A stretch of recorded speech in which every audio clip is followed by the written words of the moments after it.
Season 2. Om Presdir terpikat gadis miskin. Bab 15. Di luar perusahaan. Ansel, ibu sudah membelikan hamburger ini untukmu. Sebaiknya kita segera pulang karena Nen. Dini yang ingin menyebut nenek pun terhenti akibat Ansel yang tidak ada di kursi saat ia sendiri benar-benar memastikan jika Ansel duduk di sana. Ansel. Kemana perginya Ansel? Aku tidak mungkin salah meninggalkan dia di sini. Aku benar-benar ingat Ansel duduk di sini. Cemas Dini. Ansel. Kau di mana, nak? Teriak Dinila melihat-lihat sekitar dengan mencari siapa tahu jika ia salah kursi. Namun, di sana tidak ada kursi yang dapat ditemui selain berada di hadapannya. Dirinya malah semakin menduga jika Ansel pergi ataupun diculik. Tidak mungkin. Ansel. Kau di mana, nak? Ibu sudah membeli hamburger yang kau inginkan. Teriak Dini. Dini berlari mencari ke sana kemari untuk mendapatkan putranya yang hilang. Saking kalang kabutnya ia, Dini sampai menjatuhkan hamburger itu begitu saja. Dan frustasi Ansel benar-benar hilang. Permisi tuan, saya ingin bertanya apakah Anda melihat anak kecil sekitaran sini? Dia masih memakai pakaian sekolah. Ini adalah fotonya. Tanya Dini tergesa-gesa mengeluarkan handphone miliknya dan menunjukkan foto Ansel. Maaf Nona, saya tidak melihatnya. Jawab tuan itu membuat Dini semakin bersedih. Baiklah. Terima kasih, tuan. Ujar Dini melanjutkan bertanya pada yang lain. Maaf Nyonya, apakah Anda melihat anak kecil sekitaran sini? Dia masih memakai seragam dan sedang duduk di kursi itu. Ini adalah fotonya. Ucap Dini mengulang hal yang sama. Nyonya itu melihat foto yang ditunjukkan oleh Dini. Tidak, saya tidak melihat anak ini karena saya baru ada di sini sekitar 5 menit lalu. Jawab Nyonya itu mengecewakan. Baiklah. Terima kasih, maaf sudah mengganggu waktu Anda. Ujar Dini. Dini pun terus menanyai hal yang sama pada semua orang yang ada di sana.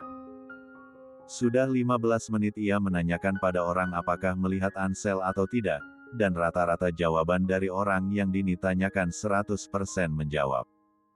Tidak melihatnya. Ansel, kemana kau pergi? Tolong jangan sampai ternyata kau diculik dan tidak bisa menemukanmu. Ibu tidak bisa kehilanganmu. Ucap Dini bersedih dan sedang bimbang. Dini tetap tidak menyerah untuk bertanya pada orang lain mencari keberadaan putranya. Permisi Pak. Dini menghampiri salah satu penjaga keamanan di sebuah gedung yang ada di sana. Ada yang bisa saya bantu, Nona? Tanya penjaga keamanan itu. Saya ingin bertanya sesuatu pada Anda. Apakah Anda melihat anak kecil yang ada dalam foto ini? Dia masih memakai seragam sekolahnya. Tanya Dini. Sangat lama petugas keamanan itu menelisik foto yang ditunjukkan oleh Dini. Iya, saya melihatnya. Jawab petugas keamanan itu yang membuat harapan Dini kembali bangkit dan senang. Bapak melihatnya. Bisakah diberitahu pada saya adalah ibunya dan sedang mencari dia. Ucap Dini. Tentu saja, anak Anda masuk ke dalam perusahaan ini. Ia mengatakan ingin menemui ayahnya, jadi saya beri izin. Jawab petugas itu. Ayahnya. Baiklah. Terima kasih ya, Pak. Anda benar-benar sudah membantu saya. Ujar Dini yang sempat kebingungan awalnya. Sama-sama. Jawab petugas itu ramah. Dini pun pergi masuk ke dalam perusahaan itu. Saat sudah berada di lobi, ia terdiam dan menelisik sekitar untuk mencari keberadaan Ansel. Di mana dia? Tanya Dini pada dirinya sendiri. Dan tiba saatnya mata Dini membidik Ansel, yang sedang berjalan bersama dua karyawan yang membawa ia pergi dengan jarak yang sudah jauh. Dini pun langsung berlari untuk menghampiri Ansel. Sambil berlari, ia berteriak memanggil nama Ansel agar menoleh ke belakang. Namun, karena lobi itu luas dan suara teriakan Dini sepertinya tidak dapat didengar membuat Ansel terus berjalan mengikuti karyawan itu. Brak! Maaf, saya harus berlari untuk mengejar putra saya yang dibawa oleh mereka. Mohon maaf Dini atas ia yang tidak sengaja menabrak karyawan saat ia berlari. Karyawan itu tidak bisa diperlakukan seperti itu. Ia malah marah-marah dan mendumal pada Dini.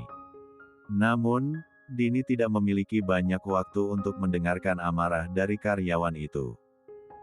Ia terus berlari dan hal itulah yang membuat karyawan marah.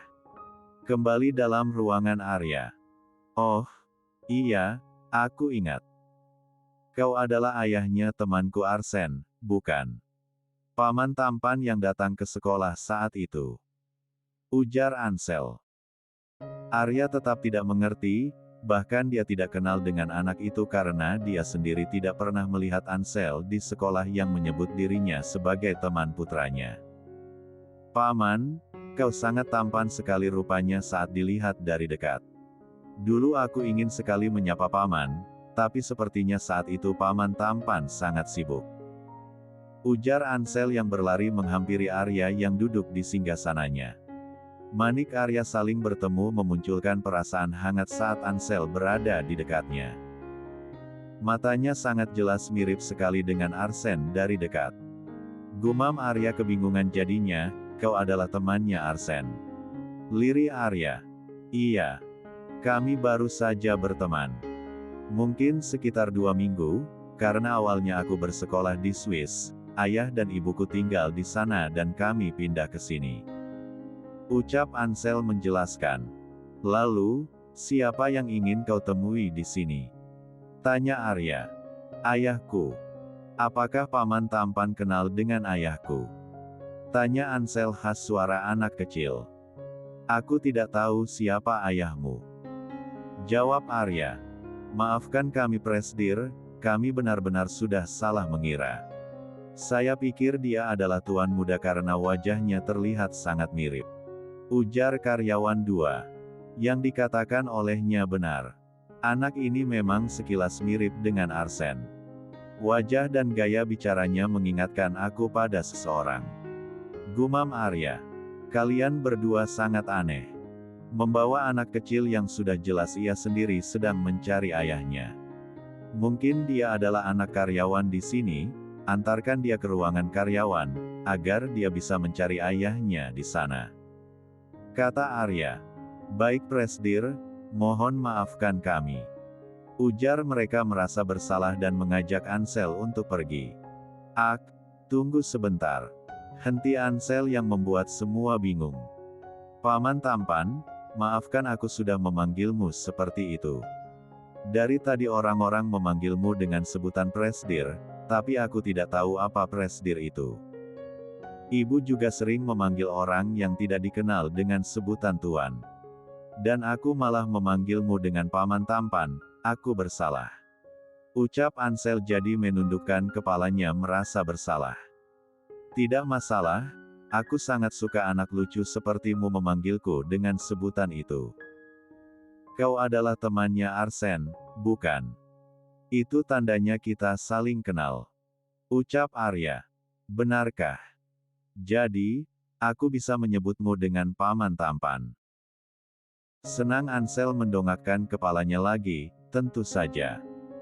Jawab Arya. Yayai. Terima kasih paman tampan.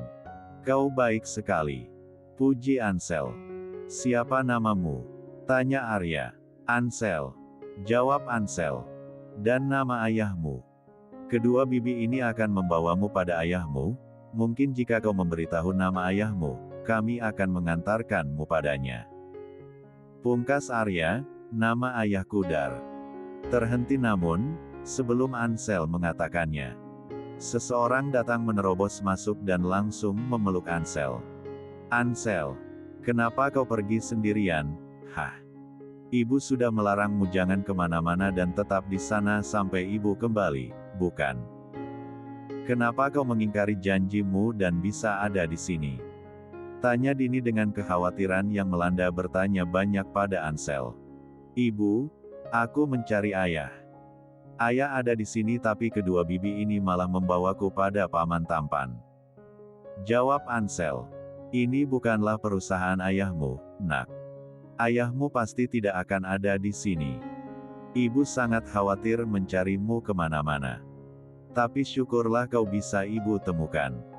Ujar Dini membanjiri Ansel dengan kecupan. Maaf ibu, aku sudah membuat ibu sangat khawatir mencariku.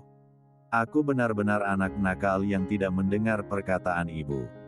Pungkas Ansel merasa bersalah. Tidak, jangan berkata seperti itu. Ansel adalah anak yang penurut. Ibu hanya berpesan kau tidak boleh melakukan hal seperti ini lagi nanti, ya. Kata Dini dengan memeluk kembali Ansel sangat erat. Fenomena yang saat ini terjadi, dan tanpa melihat sekitar dengan semua pasang mata yang ada di sana sedang menyaksikan mereka berdua. Mata Arya tidak bisa berpaling. Tatapannya terpaku pada wajah yang selalu menghiasi hari-harinya selama 7 tahun ini. Sebuah wajah yang sangat ia benci dan juga dirindukannya. Tubuh Arya gemetar. Dia tidak bisa mengontrol mimik wajahnya. Raut keterkejutan sangat terlihat jelas di mata orang yang melihatnya. Dia mengenal satu wajah di sana yang baru datang, sangat mengenalnya. Tap tap tap. Suara sepatu yang beradu berjalan gusar menghampiri mereka dengan tatapan yang nanar. Sosok seorang wanita yang dikenali olehnya yang kini tengah berjalan ke arahnya. Pria itu berdiri di hadapannya dan mematung menatap wanita itu. Saat sibuk sedang memeluk anaknya dengan memejamkan mata. Akibat merasakan suasana mencekam jika seseorang datang dan sedang berdiri di hadapannya. Dini perlahan membuka mata dan melihat dari bawah sebuah sepatu dengan pemiliknya yang sedang berdiri di hadapannya. Dini mengangkat kepalanya untuk melihat siapa pria yang berdiri di hadapannya itu dengan gemetar dan suasana dingin yang menyeruak pada tubuhnya. Bab 16. Dek. Jantung Dini tiba-tiba saja berdetak begitu kencang, saat melihat dengan jelas siapakah pemilik wajah yang sedang berdiri di hadapannya itu. Tuan Arya. Sama halnya dengan pria itu yang mengenal dari awal dan kini ia melihatnya dengan jelas terpampang nyata jika wanita itu benar-benar sangat dikenalnya. Dini. Mata bulat itu menatapnya balik. Ekspresi yang ditampilkan wajah itu juga tidak berbeda jauh darinya. Raut wajah terkejut, panik, khawatir, takut, sedih bercampur menjadi satu. Keduanya saling bertatapan dengan waktu yang lama. Dini mematung di tempatnya. Tubuhnya tiba-tiba saja membeku saat manik matanya bertatapan dengan tatapan elang yang kini terhunus kepadanya. Dini segera mengalihkan pandangannya. Ia tidak ingin pria yang telah menorehkan luka di hati dan fisiknya itu melihat keberadaannya. Pria itu pun kembali berjalan mendekat saat wanita yang ditatapnya mengalihkan pandangannya. Apa dia benar-benar tidak mengenaliku? Kenapa dia diam saja saat ini? Namun, bagaimana dengan tatapannya itu seolah-olah tengah menyudutkanku? Batin Arya bertanya-tanya. Arya semakin mendekati Dini yang sedang mematung. Ansel, ayo kita pergi dari sini. Ajak Dini menarik anaknya dan tergesa-gesa pergi dari sana. Dini. Panggil Arya yang mengikuti. Melihat Arya yang mengejar dirinya, Dini semakin berlari membawa Ansel. Ibu, kenapa kita harus berlari? Tanya Ansel. Kita harus segera cepat pergi dari sini, Ansel. Dini pun sampai harus berlari kencang akibat Arya yang terus mengejarnya. La pun sampai menggendong Ansel karena ia pasti akan kelelahan untuk berlari. Dini pun sudah sampai di dalam lift. Sedangkan Arya sangat kesal lift yang tersedia semuanya terpakai akibat kesibukan karyawan. Dia tidak ingin kehilangan wanita yang ia cari dan sudah menemui dia dengan sendirinya itu kehilangan jejak begitu saja. Kalian semua, hentikan dia. teriak Arya pada petugas keamanan yang sedang berjaga di luar. Petugas keamanan pun linglung harus bagaimana, mereka melihat seorang wanita yang menggendong seorang anak berlari dan dikejar oleh atasannya. Mungkin itulah target mereka. Namun, Dini terus saja berlari dengan menambah kecepatan agar bisa lolos dari kejaran Arya. Ibu, paman tampan itu mengejar kita. Mungkin ada sesuatu yang ingin dikatakan. Tidak baik berlari jika ada orang yang memanggil, ibu sendiri yang mengatakan. Ujar Ansel. Tidak Ansel, jika dalam keadaan darurat kita bisa berlari saat orang lain memanggil kita. Ujar Dini. Ansel pun terdiam dan memikirkan perkataan Dini. Dini melihat pintu utama lobi yang akan ditutup. Ia tidak bisa membiarkan hal itu, sehingga menambah kecepatan larinya. Secara mendadak dia menjadi seorang atlet lari maraton. Arya berhasil mengejar Dini sampai kini ia meraih tangannya. Dini yang sedang berlari dan menggendong Ansel pun terkesiap dan mereka berputar-putar sampai terjatuh bersama di atas tubuh Arya. Kejadian itu disaksikan oleh semua karyawan yang ada di sana. Bruk. Dini terjatuh di atas tubuh Arya. Arya melingkarkan kedua tangan di pinggang Dini untuk menahannya. Ansel yang ikut terjatuh, namun terlindungi oleh Dini yang masih menggendongnya. Ikut bersama dengan sebuah jatuhan dari satu orang yang sedang merindu. Kedua manik Arya dan Dini saling bertemu, memancarkan tatapan dari salah satunya dengan kerinduan. Ia tidak menyangka berhasil menghentikan wanita itu, bahkan kini sedang berada dalam pelukannya. Berbeda dengan yang lain, tatapannya memerah seperti elang seolah mengintimidasi mangsanya. Lepaskan aku. Dini mencoba bangkit, namun Arya menariknya lebih kuat sehingga ia harus kembali terjatuh dalam dada Arya. Apa aku sedang tidak bermimpi? Kakak istriku ada di sini. Ujar Arya gemetar. Lancang sekali Anda, Tuan. Kau bisa saja dijerat pasal pelecehan, akibat sudah mengganggu seorang wanita yang tidak dikenal. Hardik Dini. Dia memberontak sekuat tenaga hingga pada akhirnya ia berhasil lolos dengan menginjak masa depan Arya. Ini bukan mimpi. Dia adalah wanita yang sangat kukenal. Ucap Arya melupakan rasa sakit akibat rasa senangnya yang tidak terbandingkan. Dini berhasil lolos keluar dari perusahaan itu. Ia pun menghentikan taksi dan masuk dengan segera. Ayo cepat jalan, Pak. Titah Dini. Supir pun segera menjalankan taksinya. Taksi itu sudah melaju jauh dari perusahaan Arya. Dini menghela napas dengan lega. Ia berhasil lolos dari kejaran Arya dan bawahnya yang tidak bisa mengejarnya lagi. Arya mengacak-acak rambutnya dengan frustasi. Ia melihat Dini yang sudah menaiki taksi dan pergi jauh dari jangkauannya. Cepat kejar taksi itu. Kalian tidak boleh kembali sebelum membawa penumpang yang ada di dalamnya. Tita Arya berteriak nada tinggi pada bawahan. Dengan gerak cepat sekaligus tekanan yang melihat Arya berteriak, mereka memasuki mobil mereka dan mulai mengendarai untuk mengejar taksi itu. Arya menatap kesal pada jalanan yang nampak padat dengan kendaraan roda 2 dan roda 4 itu. La benar-benar menyesal kehilangan kesempatan untuk mendapatkan Dini yang lari darinya setelah berhasil mendapatkannya dan malah kembali lepas darinya. Apa kau sudah sadar siapa wanita itu? Tanya Damar yang menyusul mengetahui jika ternyata Dini berada di kota ini. Aku akan segera mendapatkannya kembali. Kau lihat itu Damar, ternyata Dini datang dengan sendirinya untuk menemuiku. Pencarian kita akan lebih mudah karena ternyata dia berada di sini. Ujar Arya senang. Benar. Aku senang akhirnya kita bisa melihat Dini ada di sini. Kita hanya tinggal mencari titik keberadaannya dan kau bisa mendapatkannya lagi. Tapi anak itu, siapa dia, kenapa dia memanggilnya dengan ibu? Heran Arya bertanya-tanya, akan ku cari informasi mengenai ini. Tidak perlu. Kerjamu sangat lambat. Kau tidak akan membuahkan hasil apapun jika menyelidiki masalah yang kuminta. Sudah banyak penyelidikan yang aku tugaskan padamu, tapi sekarang tidak, aku yang akan mencari tahunya sendiri. Anak itu adalah teman putraku, ujar Arya. Damar sangat senang melihat atasannya kini berwajah seri, setelah melihat wanita yang selalu ia rindukan pada waktu yang tidak pernah disangka datang tanpa sengaja menuju ruangannya. Kau dengar apa yang dikatakan anak tadi?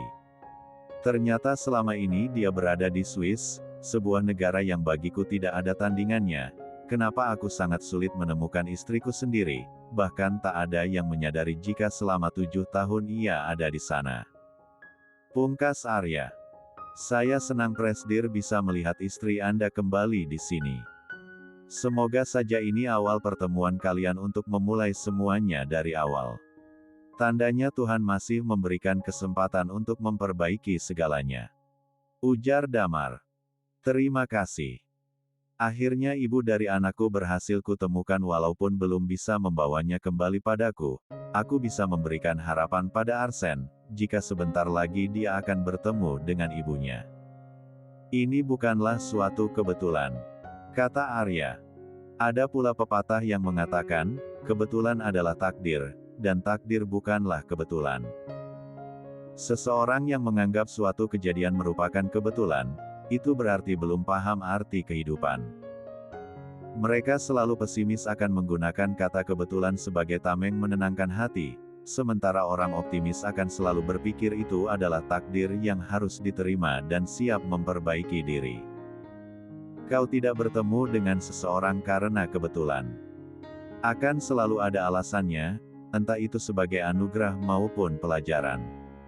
Tidak ada yang kebetulan dalam hidup ini, semua adalah dampak dari segala tindakan yang kita lakukan. Takdir bukanlah sebuah kebetulan. Itu adalah pilihan. Bukan sesuatu yang harus ditunggu, tetapi sesuatu dicapai.